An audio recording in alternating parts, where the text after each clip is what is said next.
বন্ধুরা, তোমরা কি জানো যখন শ্রী রামচন্দ্র আর রাবণের মধ্যে যুদ্ধ হয়েছিল তখন একবার হনুমান ব্রাহ্মণের রূপ ধরেছিল। কেন হনুমানকে ব্রাহ্মণের রূপ ধরতে হয়েছিল সেই গল্পই আমি তোমাদের বলবো। আমি মধুমিতা নন্দী। বন্ধুরা, তোমরা তো সবাই জানো যে রামচন্দ্র আর রাবণের মধ্যে কি ভীষণ যুদ্ধ হয়েছিল। রামচন্দ্র একবার এই দিক থেকে একবার ওপর থেকে নিচে থেকে অনেকভাবে চেষ্টা করেছিল রাবণকে মারার জন্য, কিন্তু কোনোভাবেই রাবণকে মারা যাচ্ছিল না। সবাই খুব চিন্তা করতে লাগলো। এমন সময় রাবণের ভাই বিভীষণ এসে বলল, উপায় একটা আছে আমি জানি, কিন্তু উপায়টা খুব কঠিন আছে। আপনি উপায়টা বলুন আমাদের, আমরা সত্যের জয়ের জন্য সব কিছু করতে পারি। তাহলে শুনুন, রাবণের একটা মৃত্যুবাণ আছে, সেটা কোথায় আছে কেউ জানে না, একমাত্র জানে আমার বৌদি, অর্থাৎ রাবণের স্ত্রী। রাবণের স্ত্রীর কাছ থেকে জেনে নিতে হবে রাবণের মৃত্যুবাণটা কোথায় আছে, তারপরে রাবণকে বধ করা যাবে। এমন সময় হনুমান এসে বলল, প্রভু, আপনি আমাকে আদেশ করুন, আমি এই কাজটি সম্পূর্ণ করব। ঠিক আছে, তবে তাই হোক।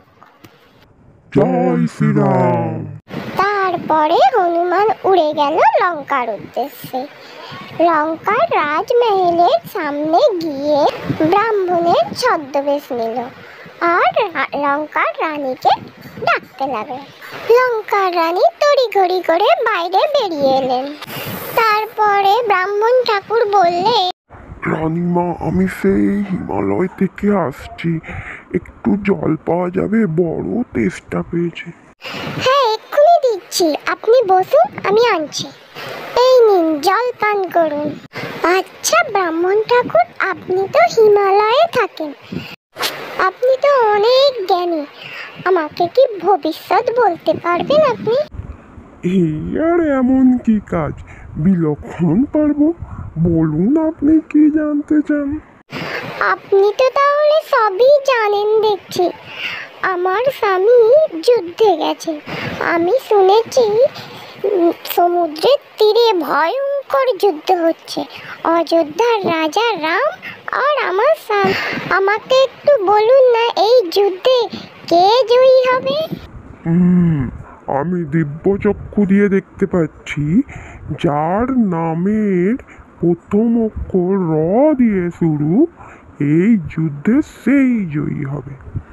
তবে খুব সাবধান, স্বামীর মৃত্যুবাণটা খুব সাবধানে রাখবেন। আপনি সত্যি বলছেন আমার স্বামী জয়ী হবে? কিন্তু মৃত্যুবাণ তো আমার কাছে নেই।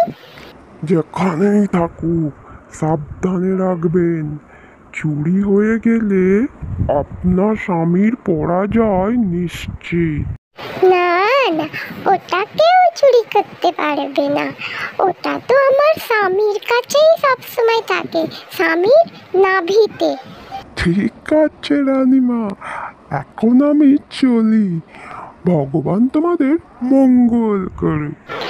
এ কি করলেন রানীমা, আপনি বলে দিলেন লঙ্কেশ্বর রাবণের মৃত্যুবাণ কোথায় আছে? কি হবে এখন? সত্যি তো, আমি এটা কি করে ফেললাম ঝোঁকের বসে। হনুমান, তুমি এসে গেছো? কোথায় সেই মৃত্যুবাণ এনেছো? প্রভু, মৃত্যুবাণ আছে লঙ্কেশ্বর রাবণের নাভিতে।